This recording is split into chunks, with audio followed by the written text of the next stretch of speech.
Hello, everyone, and welcome to Depth Insights, where we take a depth psychological look at news and events that are going on in your world. My name is Bonnie Bright, and I'm here today with my guest, Jeff Kiehl, who is a longtime climate scientist, close to 40 years now, and also a Jungian Analyst. And Jeff is going to be presenting at the C.G. Jung Psychology and Spirituality Conference in Santa Fe, New Mexico, which takes place June 9th through the 16th of 2017. Welcome, Jeff. Thanks so much for spending some time with me. Thank you, Bonnie. It's great to be here.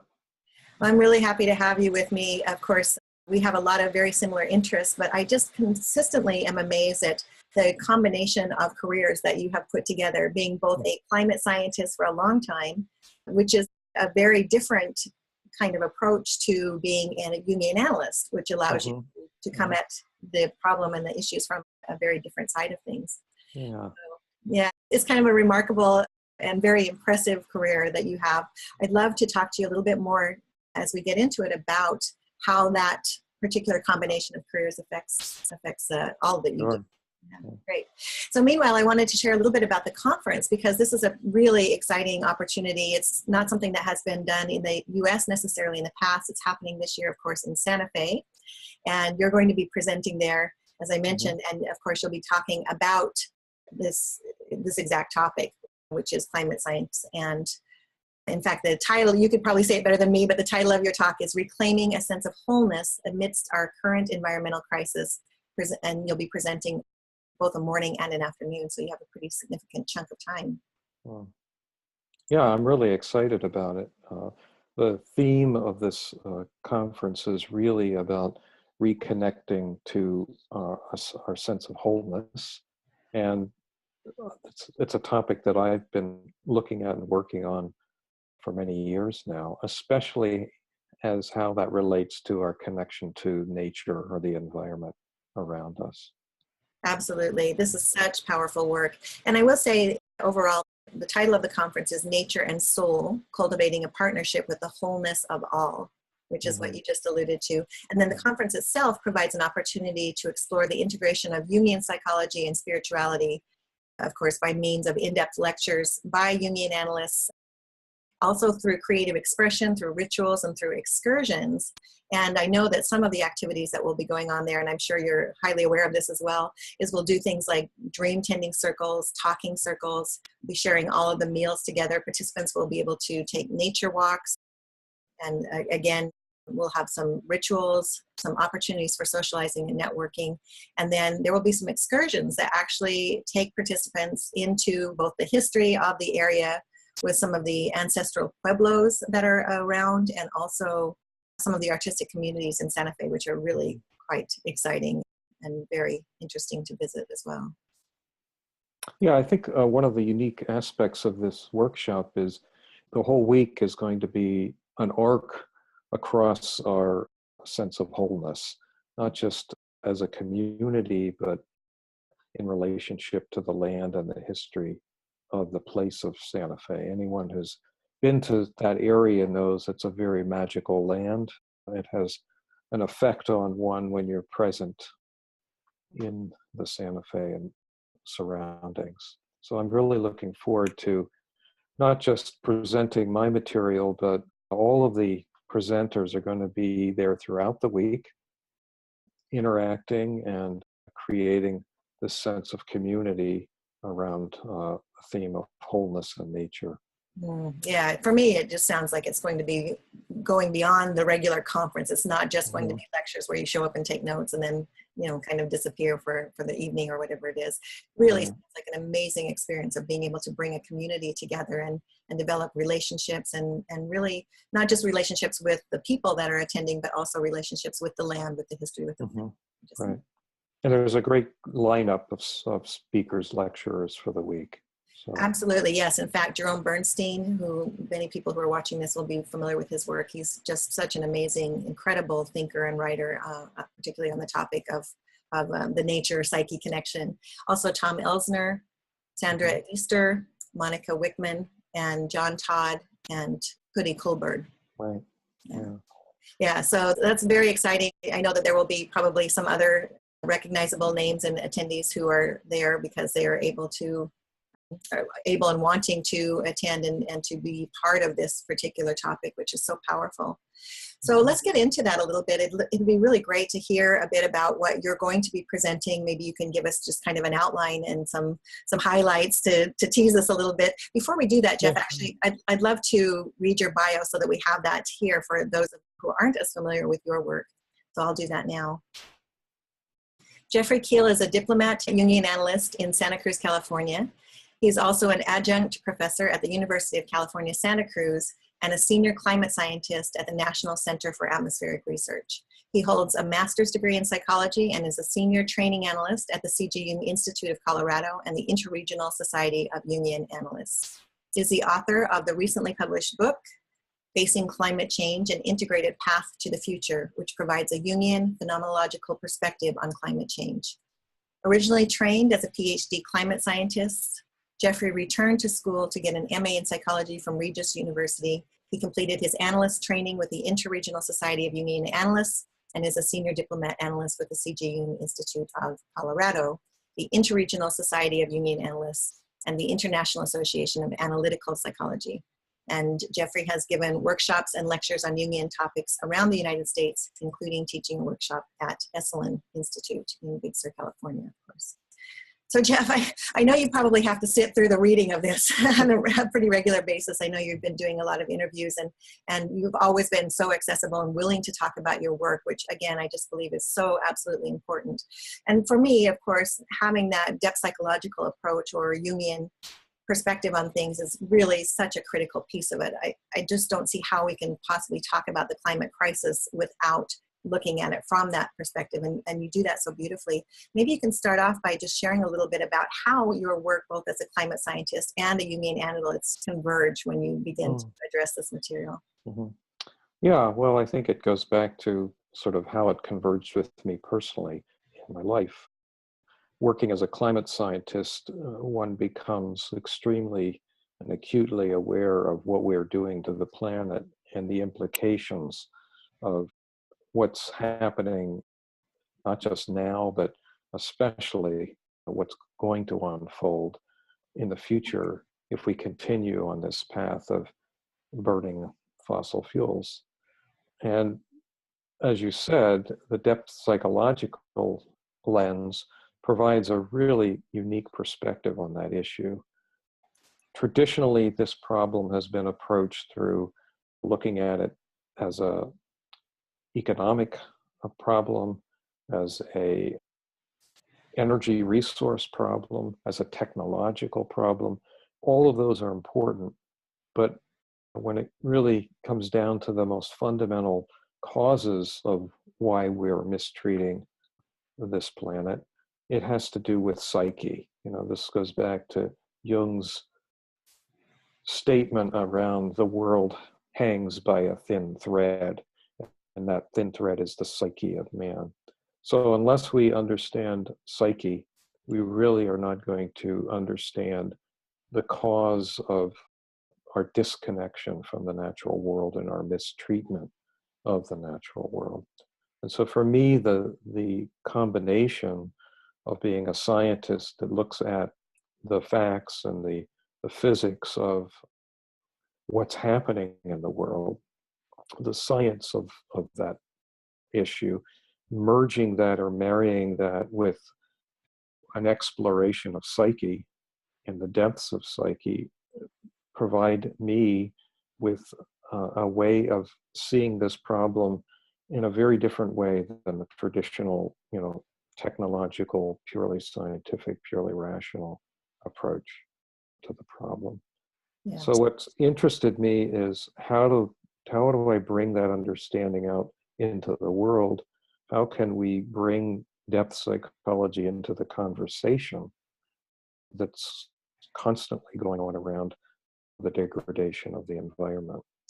And ultimately, from not just my perspective, but many people's perspective, this does go back to this central theme of wholeness. Jung felt very strongly that when we lose that sense of wholeness, we lose our direct connection to the numinosity of the world around us, the sacredness of the world around us. And so what I'll be working on in this conference, in the morning, we're going to explore how we started out with that deep sense of the numinous and the sacred in Western society, and how we lost that sense of connection and sacredness, and how through Jungian perspective, we can reconnect to that sense of numinosity. Jung made the statement that an exploration of the unconscious provides us with the via regia to the unus mundus, the royal road to the unus mundus, or one world.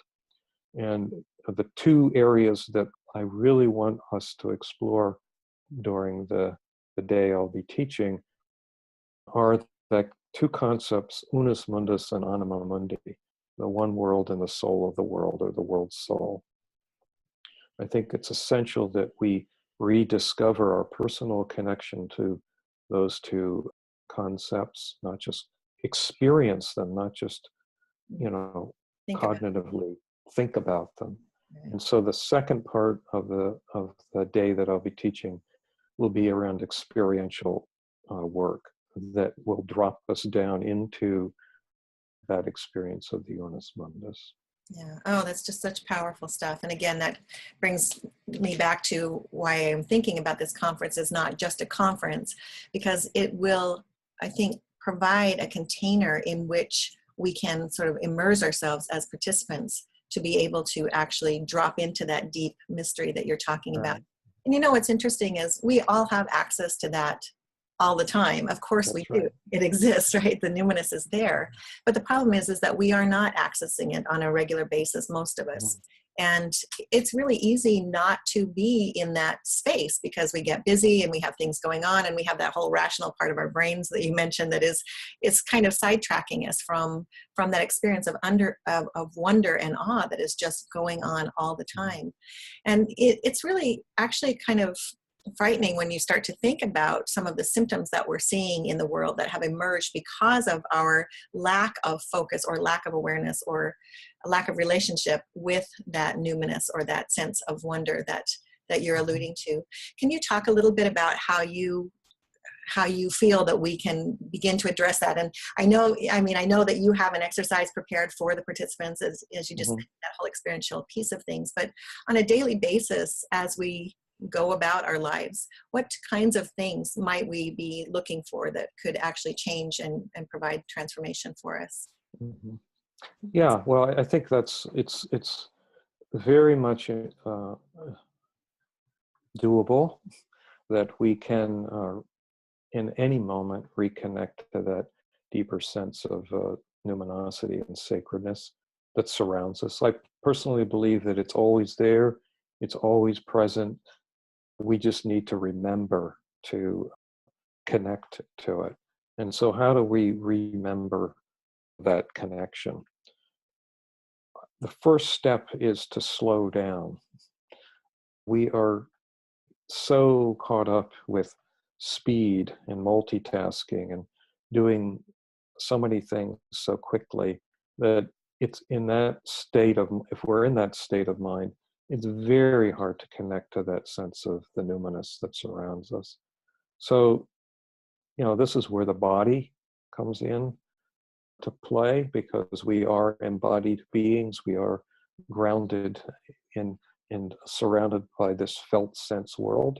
And so taking the time to slow down and to just experience our breath is, I think, one of the first things that we can do. We can do it anywhere, at any time, standing in the line at a grocery store. You don't have to be out in some beautiful scene of nature to drop into this state of sacredness. And so, the very first step is remembering that you can take time to slow down and to feel your breath, focusing on your breath.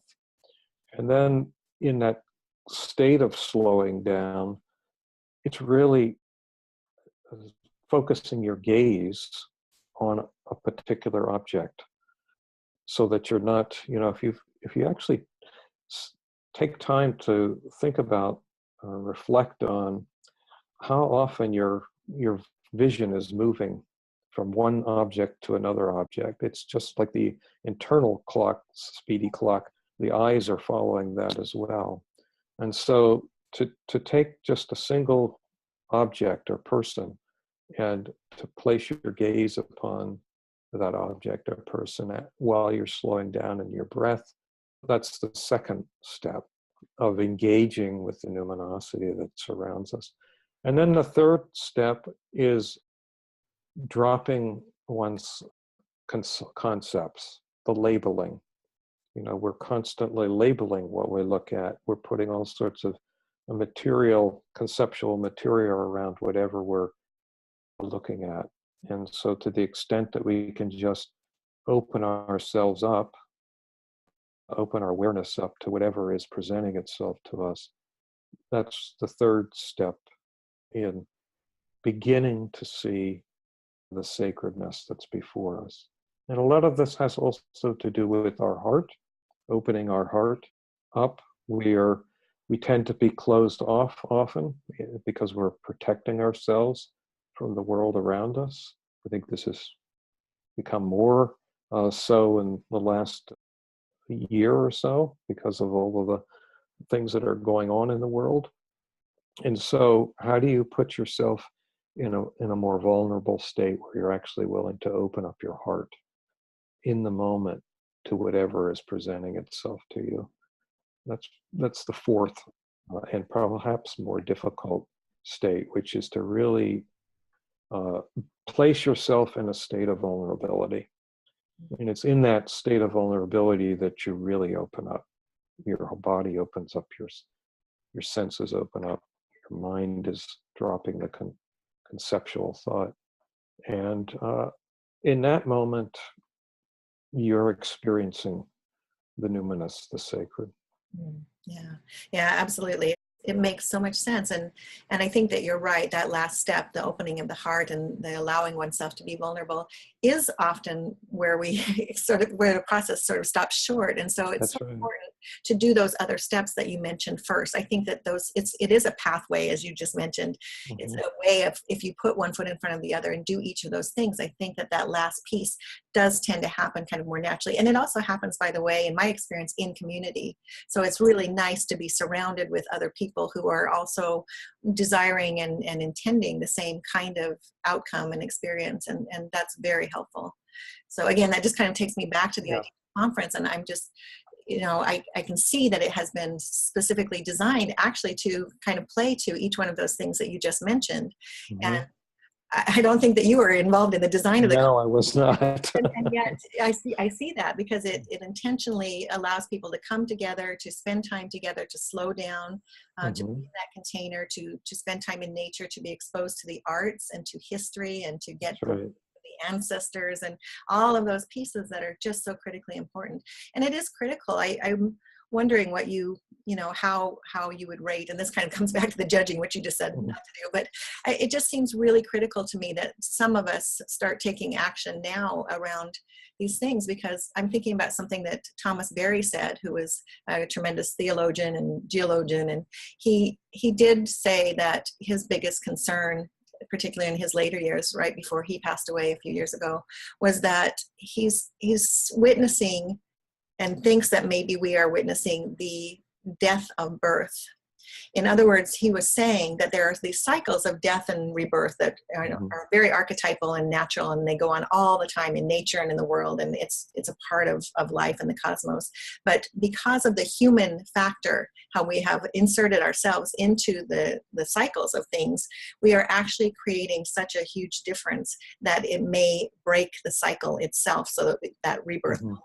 I mean, that's kind of a dire way to look at it, and we may look at it symbolically and not too literally, I guess. But it just seems like if we don't make some kind of a change at this point, that we really are risking a pretty profound transformation of our world and our species and all the other species that are out there as well.